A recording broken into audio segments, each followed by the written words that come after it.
ओम नमः सिद्धेभ्यः। प्राकृत अनुरागी सभी महानुभावों को मेरा डॉक्टर पुलक गोयल का यथा योग्य अभिवादन। सादर जय जिनेन्द्र। प्राकृत डिप्लोमा कोर्स के अंतर्गत पाठ्य पुस्तक प्राकृत गद्य पद्य सौरभ भाग 2 का अध्ययन चल रहा है। 8वां पाठ गद्य कथा का महुबिंदु दिट्ठंतम मधुबिंदु दृष्टांत प्रारंभ हुआ था। इसका कुछ पंक्तियां हम पढ़ चुके थे। आज हम उसके आगे दूसरा भाग देख रहे हैं। कथा आगे बढ़ रही है। कोई पुरुष व्यापारियों के समूह के साथ देश विदेश की यात्रा पर था। समूह के ऊपर चोरों ने हमला किया। वह व्यक्ति उस समूह से छूट गया, जंगल में भटक गया। एक जंगली हाथी उसके पीछे पड़ा। भागते भागते वो एक बड़े पुराने कुएं के पास पहुंचा। वहाँ एक वटवृक्ष उसके किनारे पर था। वटवृक्ष की एक शाखा कुएं की अंदर जा रही थी। उस शाखा को पकड़कर वह व्यक्ति स्थित हो गया। जब उसने नीचे देखा तो वहाँ पर एक महाकाय विकराल मुख वाला, खुले हुए मुख वाला अजगर उसे दिखाई दिया, जो कि उसे खाने के लिए ही तत्पर है। यहाँ तक कहानी आगे बढ़ चुकी थी। अब हम आगे चल रहे हैं।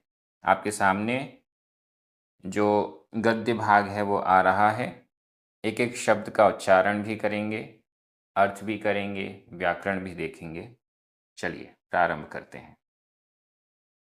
तिरियम तिरियम पुण पुण चौद्दिसिम चौद्दिसिम आधा दा पूरा दा चौद्दिसिम सप्पा आधा पा पूरा पा सप्पा सप्पा भीषणा भीषणा डसियुकामा डसियुकामा डसियुकामा चिट्ठन्ति आधा ट ठ चिट्ठन्ति चिट्ठन्ति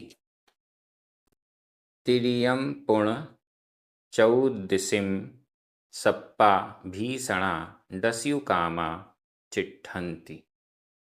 जब उसने बीच में देखा कि अजगर है तो तिरियम पुण, पुण और पुनः तिरियम, तिरछे तिरछे भाग में तिरियम। जब तिरछा देखा, नीचे देखा तो एकदम नीचे तो अजगर था मुंह खोले हुए, और उसके आसपास चारों ओर तिरछे में तिरियम तिरछे पुण, फिर चौद्दिसिम चौ चार दिसिम दिशा, चारों दिशाओं में तिरछे, चारों दिशाओं में तिरछे, चारों दिशाओं में सप्पा सर्प, बहुत सारे सारे सर्प, भीषणा भीषण, भयंकर, डरावने, विकराल, भीषण सर्प।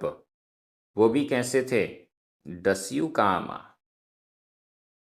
अजगर गस्युकामा, कामो ग्रहण करने के लिए इच्छा करने वाला, निगलने की इच्छा करने वाला। और यहाँ पर जो सर्प हैं वो डस्युकामा, डसने की इच्छा करने वाले। ऐसा लग रहा था वो सांप ऊपर देखकर फन फैलाए हुए और कोशिश कर रहे थे कि डंक मार दें, या डंक मार दें नहीं, काट लें।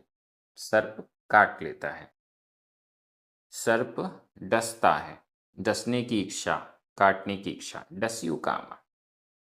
चिट्ठन्ति थे, बैठे थे, चिट्ठन्ति बैठे हैं। उसने चारों तरफ देखा तो तिरियम पुण तिरछे में, चौद्दिसिम चारों दिशाओं में, सप्पा भीषणा भीषणा सप्पा भीषण सर्प, जो कि डस्युकामा डसने की इच्छा करने वाले, चिट्ठन्ति बैठे बैठे बैठे हैं, ऐसा उसने देखा। व्याकरण देखिए इसकी। तिर्यम, पूर्ण, चौद्यसिम, ये तीनों ही अव्यय हैं क्योंकि इनके परफेक्ट अर्थ अलग अलग हैं। सप्पा, भीषणा, दस्युकामा, ये सभी प्रथमा विभक्ति के बहुवचन हैं। चिट्ठन्ति, वर्तमान काल, अन्य पुरुष, बहुवचन का क्रिया रूप है। मैं हिंदी में अर्थ कर रहा हूँ, आपकी नज़र प्राकृत में चली जानी चाहिए। और तिरछी दिशा में, चारों दिशाओं में, भीषण, डसने की इच्छा करने वाले सर्प बैठे हैं। आगे अगली लाइन, पारोह मुवरिम, पारोह मुवरिम, किन्ह, आधरणा हा, किन्ह सुक्किला, सुक्किला, आधा का पूरा का, सुक्किला, किन्ह सुक्किला, किन्ह सुक्किला, दो, दो, मूसया, मूसया, छिन्दन्ति, छिन्दन्ति, पारोह मुवरिम, किन्ह सुक्किला, दो, मूसया, छिन्दन्ति। पारोह मुवरिम, संधि विच्छेद कर लीजिए। पारोहम, आधा म, उवरिम, उ, म और उ मिलकर मा में उ की मात्रा हो गई। पारोहम उवरिम, पारोहम, प्रारोह को, प्रारोह को, प्रारोह यानी शाखा को, जिस शाखा को उस व्यक्ति ने पकड़ा हुआ था, उस शाखा को, पारोहम, प्रारोह को। उवरिम, उवरिम, ऊपर, ऊपर, प्रारोह को, ऊपर शाखा को। किन्ह सुक्किला, किन्ह कृष्ण, सुक्किला शुक्ल, कृष्ण यानी काला, शुक्ल यानी सफेद, काला और सफेद। दो, दो यानी दो, मूसया, मूषक, चूहे, दो मूसया, दो चूहे। एक का रंग है किन्ह, कृष्ण, और दूसरे का रंग है सुक्किला, शुक्ल। काले और सफेद दो मूसया, दो चूहे, पारोहम, प्रारोह को, शाखा को, उवरिम ऊपर, छिन्दन्ति छेदते हैं, काटते हैं, काट रहे हैं। उस शाखा को, जिस शाखा को पकड़कर वह व्यक्ति लटका हुआ है, उस शाखा को दो चूहे, जो कि एक कृष्ण काले रंग का था और एक सफेद रंग का था, वे दो चूहे उस शाखा को छिन्दन्ति काट रहे थे, कुतर रहे थे। चूहों का काम है कुतरना, तो वो उस शाखा को ऊपर से कुतर रहे थे। अब क्या होगा? शाखा टूट जाएगी तो नीचे गिर जाएगा। नीचे अजगर मुंह फाड़े बैठा हुआ है। अजगर की तरफ यदि नहीं भी गिरे तो चारों तरफ सांप हैं जो डस लेंगे, मरण तो पक्का है। व्याकरण की दृष्टि से पारोहम द्वितीय विभक्ति का एक वचन है, उवरिम अव्यय है, किन्ह सुक्किला दो मूसया, ये तीनों ही प्रथमा विभक्ति के बहुवचन हैं। छिन्दन्ति वर्तमान काल, अन्य पुरुष, बहुवचन का क्रिया रूप है। वैसे यहाँ पर सारी जो क्रियाएं हैं वो वर्तमान काल की हैं, लेकिन हम कथा सुन रहे हैं तो हम बार बार उसका अर्थ भूतकाल में कर रहे हैं। इसको हम वर्तमान काल में भी अर्थ कर सकते हैं, लेकिन दिमाग में क्योंकि पुरानी कथा है, किसी समय ऐसा हुआ, तो वो सब पुराने उसमें चला जाएगा। मैं हिंदी अर्थ कर रहा हूँ, आपकी नज़र प्राकृत शब्दों पर जाएगी। कृष्ण और शुक्ल वर्ण वाली दो चूहे उस शाखा को ऊपर से काटते हैं।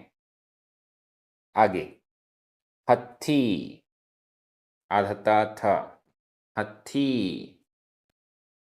हत्थेण, आधता थ, हत्थेण, हत्थेण, केसग्गे, आधग पुरग, केसग्गे, केसग्गे, परामुसई, परामुसई, हत्थी, हत्थेण, केसग्गे, परामुसई।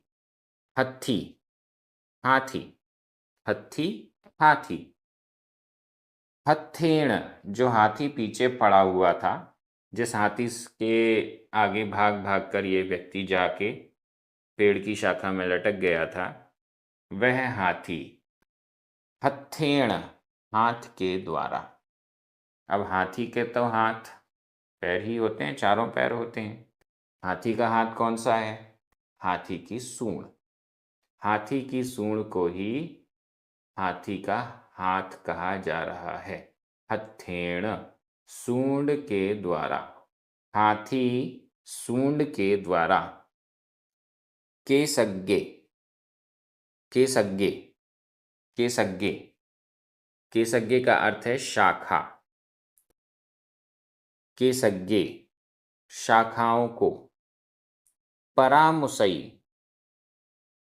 हिलाता है। हाथी सूंड से शाखाओं को हिलाता है। हाथी को जहाँ भी सूंड उसकी जा रही है, उस शाखा को पकड़ के वो हिलाता है, क्योंकि हाथी को तो वह व्यक्ति चाहिए। व्यक्ति शाखाओं को पकड़ा हुआ है, शाखा को पकड़ा हुआ है, तो जो भी शाखा उसके हाथ में, उसके सूंड में टच हो रही है, वो उसको हिला रहा है। परामुसई, हिलाता है। हत्थी, यह प्रथमा विभक्ति का एक वचन है। हत्थेण, तृतीय विभक्ति का एक वचन है। केसग्गे, द्वितीय विभक्ति का बहुवचन है। परामुसई, वर्तमान काल, अन्य पुरुष, एक वचन का क्रिया रूप है। हाथी, मैं हिंदी अर्थ कर रहा हूँ, आपकी नज़र प्राकृत शब्दों पर जानी चाहिए। हाथी सूंड के द्वारा शाखाओं को हिलाता है। वैसे तो सरल है, बहुत अच्छे से आपको समझ में आ रहा होगा। स्टोरी इंटरेस्टिंग होती जा रही है, संकट बढ़ता जा रहा है। तम्मी, तम्मी, आधा माँ पूरा माँ, तम्मी, य, य, पायवे, पायवे, महापरिणाहम, महापरिणाहम, महुम, महुम, ठियम, ठियम। तम्मीयपायवे महापरिणाहम महुम ठियम। तम्मी, उसमें, य और तम्मी, उसमें, उसमें किसमें? पायवे, पादप में, वृक्ष में। उस वृक्ष में, य और तम्मी पायवे, उस वृक्ष में, उस पेड़ पर, महापरिणाहम, महा, बहुत अधिक, परिणाम में, बहुत अधिक मात्रा में, बहुत अधिक मात्रा वाला, महुम, मधु, शहद, ठियम, स्थित था। उस पेड़ पर बहुत बड़ा मधु यानी शहद का एक छत्ता, जिसे कहा जाता है, शहद का छाता, जिसमें शहद भरा हुआ है। मधुमक्खियों का छाता जिसमें शहद भरा हुआ है बहुत बड़ी मात्रा में, वो उस पेड़ पर ठियम, स्थित था। बहुत सारी मधु, बहुत सारी शहद वहां पर स्थित थी। तम्मी पायवे, उस पेड़ पर। व्याकरण की दृष्टि से तम्मी और पायवे ये दोनों ही सप्तमी विभक्ति के एक वचन हैं। य अव्यय है। महापरिणाहम, महुम, ठियम ये तीनों ही प्रथमा विभक्ति के एक वचन हैं। ठियम यह भूतकालिक कृदंत का अनियमित प्रयोग है। मैं हिंदी अर्थ कर रहा हूं, आपकी नजर प्राकृत शब्दों पर जाएगी। और उस पेड़ पर बहुत अधिक मात्रा वाला शहद स्थित था। आगे, गय संचालिए, गय संचालिए, य पायवे, पायवे, वाय विहूया, वाय विहूया, महुबिंदु, महुबिंदु, तस्स आधा सा पूरा सा, तस्स, तस्स, पुरिसस्स, पुरिसस्स आधा सा पूरा सा, पुरिसस्स, केई, केई, मुह मा विसंति, मुह मा विसंति, ते य आसाएई, ते य आसाएई, गय संचालिएय पायवे वाय विहूया महुबिंदु तस्य पुरिसस्य केई मुह मा विसंति ते य आसाएई। गय संचालिए, गय गज हाथी, गय गज, संचालिए संचालित, गज के द्वारा संचालित, हाथी के द्वारा हिलाए हुए। य और पायवे पादप में, हाथी के द्वारा हिलाए जाने पर पेड़ पर, हाथी के द्वारा हिलाए हुए पेड़ पर वाय विहूया, हाथी ने जब पेड़ को हिलाया तो क्या हुआ, ऊपर जो शहद का छत्ता था वो भी हिल गया। वाय विहूया, वाय वात, वात हवा, विहूया विधूत, हवा से हिलती हुई, विहूया वाय विहूया हवा से हिलती हुई, महुबिंदु, महु मधु, बिंदु बूंद, मधु की बिंदु, शहद की बिंदु, शहद की बूंदें बहुवचन में है। वाय विहूया यह भी बहुवचन में है। महुबिंदु यह भी बहुवचन में है। महुबिंदु मधु की बिंदु, शहद की बूंदें, तस्स उस, पुरिसस्स पुरुष के, तस्स पुरिसस्स उस पुरुष के, केई कई, केई महुबिंदु कई महुबिंदु, कई मधु की शहद की बूंदें, केई कई अनेक, कई शहद की बूंदें, वाय विहूया हवा से हिलती हुई, हवा से विधूत हवा से हिलती हुई, तस्य पुरिसस्य उस पुरुष के, मुह मा विसंति, मुह मा विसंति इसका संधि विच्छेद कर लीजिए।